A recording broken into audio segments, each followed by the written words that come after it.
நிகழ்ச்சியில் முதல் பகுதியாக வருகிறது நலமுடன் வாழ. இதில் ஆசன ஆண்டியப்பன் அவர்கள் சிறந்த யோகாசனங்களை நமக்கு கற்றுத் தருவது பயனுள்ளதாக இருந்திருக்கும். அந்த வகையில் இன்றைக்கு என்ன ஆசன முறைகளை அவர் சொல்லித்தரப் போகிறார் என்பதை காணலாம்.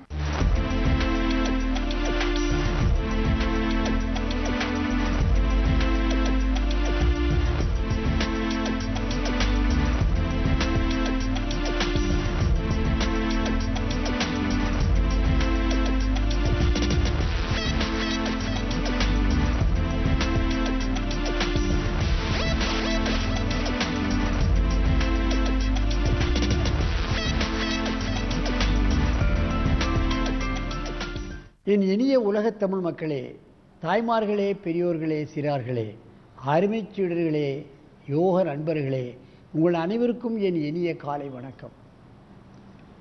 கலைஞர் தொலைக்காட்சி நிகழ்ச்சியில் நலமுடன் வாழ என்னும் பிரிவில் யோகாசனத்திற்கு அதிமுக்கியத்துவம் கொடுத்திருப்பதை எல்லாம் நீங்கள் அறிவீர்கள். உலக மக்களெல்லாம் நலமுடன் வாழ வேண்டும், ஆரோக்கியமாக வாழ வேண்டும், நோயின்றி வாழ வேண்டும் என்ற ஒரே காரணத்திற்காகத்தான் கலைஞர் தொலைக்காட்சியில் முதல் நிகழ்ச்சியாக காலையிலே இந்த நிகழ்ச்சி உங்களுக்கு தரப்படுகிறது. பார்த்து பயனடைந்தவர்களே லட்சோப பேர்கள். தீராத நோய்களெல்லாம் இந்த ஆசனத்தின் மூலமாக, இந்த நிகழ்ச்சியின் மூலமாக பார்த்து பலனடைந்திருக்கிறார்கள் என்பதை கேட்கும் பொழுது மிக்க மகிழ்ச்சியாக இருக்கின்றது.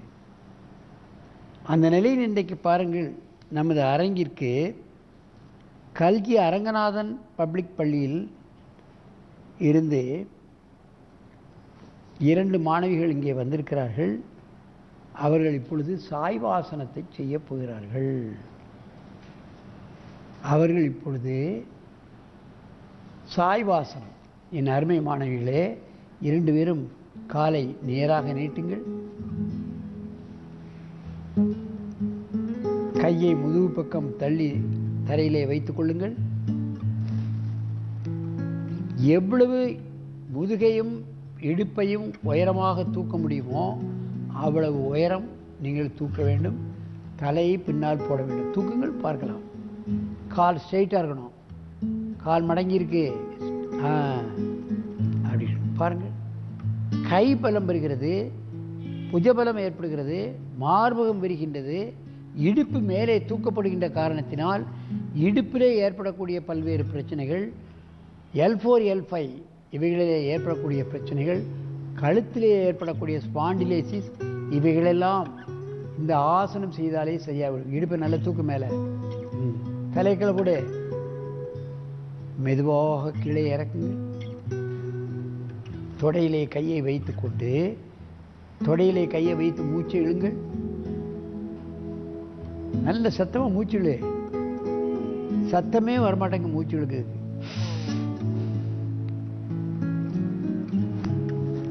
மீண்டும் கையை பின்னால் வையுங்கள். தலையை பின்னால் தொங்க போட்டுக்கொண்டு இடுப்பை முடிந்த அளவு மேலே தூக்குங்கள். முட்டை ஸ்ட்ரைட்டாக வச்சுட்டு இந்த தூக்கலம்மா, முடுப்பை தூக்கல. நீ பாதம் நல்ல தரையில் படணும். அப்போ தான் இடுப்பை தூக்க முடியும். ஒரு 20 எண்ணிக்கை இந்த நிலையில் நீங்கள் இருக்க வேண்டும். மெதுவாக்களை இறக்குங்க. இவைகளெல்லாம் சின்ன சின்ன ஆசனங்கள். இதனுடைய பலனோ மிக மிக அதிகம். அதைத்தான் கவனிக்க வேண்டும். ஏதோ கரடு முரடான ஆசனங்களையோ வளைக்கி திருக்கி செய்த ஆசனங்களைத்தான் மிக அதிகம் என்று கிடையாது. சின்ன ஆசனங்கள். டைஜஸ்டிவ் சிஸ்டம் சரியாக வேலை செய்யும். கால் முட்டு, கரண்டை, கை, தோள், கழுத்து, அப்புறம் தைராய்டு கிளாண்ட்ஸ், முதுகெலும்பு, இத்தனையும் செய்யக்கூடியது இது சின்ன ஆசனம். ஆரம்பத்தில் ரொம்ப குண்டாக இருப்பவங்களை தூக்க முடியலன்னா இடுப்பு கீழே ஒரு துண்டை போட்டு 2 பக்கம் 2 பேர் இருந்து தூக்கலாம். கொஞ்ச நாளைக்கு தூக்கி நிப்பாட்டலாம். ஒரு துண்டை முதுகுக்கு அடியில் போட்டு அங்கே ஒருத்தர் பிடிச்சி மேலே தூக்கலாம். என் அருமை மாணவிகளே, மீண்டும் ஒரு முறை செய்யுங்கள் இந்த ஆசனத்தை. நன்றாக இடுப்பை தூக்குங்க. தலையை தொங்க போடுங்க. பாதம் தரையிலே பட வேண்டும். மெதுவாக இறக்குங்கள். தொடையிலே கையை வையுங்கள். நன்றாக மூச்சை இழுத்துக் கொள்ளுங்கள். நல்ல மூச்சு இழுக்கணும். இப்பொழுது பக்கவாட்டில் இந்த ஆசனத்தை செய்ய வேண்டும். ஒருவருக்கொருவர் நேராக வாருங்கள். அப்படியே திரும்பி. என் அருமை நேயர்களே, நீங்கள் இப்பொழுது கவனிக்க வேண்டும். பக்கவாட்டில் செய்ய போகிறார்கள். கையை எப்படி வைத்திருக்கிறார்கள், காலை எப்படி வைக்கிறார்கள், தலையை எப்படி போடப்பட்டிருக்கிற மாதிரிலாம் பார்க்க வேண்டும். கையை பின்னால் வைத்துக் கொள்ளுமா. தலையை பின்னால் போட்டுவிட்டு இடுப்பை நன்றாக வைத்துங்கள். காலை அழுத்தி இடுப்பை தூக்குங்கள் கொஞ்சம்.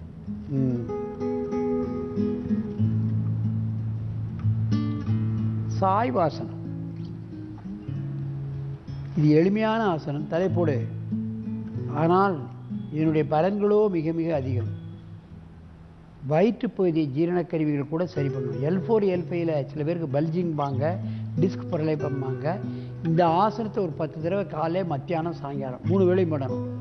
மத்தியானம் பண்ணணும்னு சொல்கிறாங்க யோக இலக்கியத்தில். நீங்கள் 3 வேளையும் பண்ணிட்டீங்கன்னா அந்த டிஸ்க் பரலாப்ஸ், முதுகில் L4 L5 உள்ள பிரச்சனைகள் எல்லாம் நீங்கிடும்.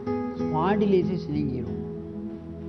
கால் முட்டு, பந்துக்கண்ண முட்டு, கையிலே உள்ள பந்துக்கண்ண முட்டு, இதில் உள்ள பிரச்சனைகள் எல்லாம் நீங்கிவிடும். மெதுவாக இறக்குங்கள். தொடையிலே கையை வைத்து நன்றாக மூச்சை வாங்கி கொள்ளுங்கள். நல்ல மூச்சு வாங்கணும்.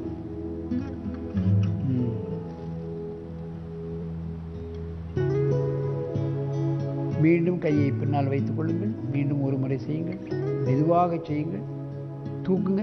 நல்ல உயரமா தூக்கி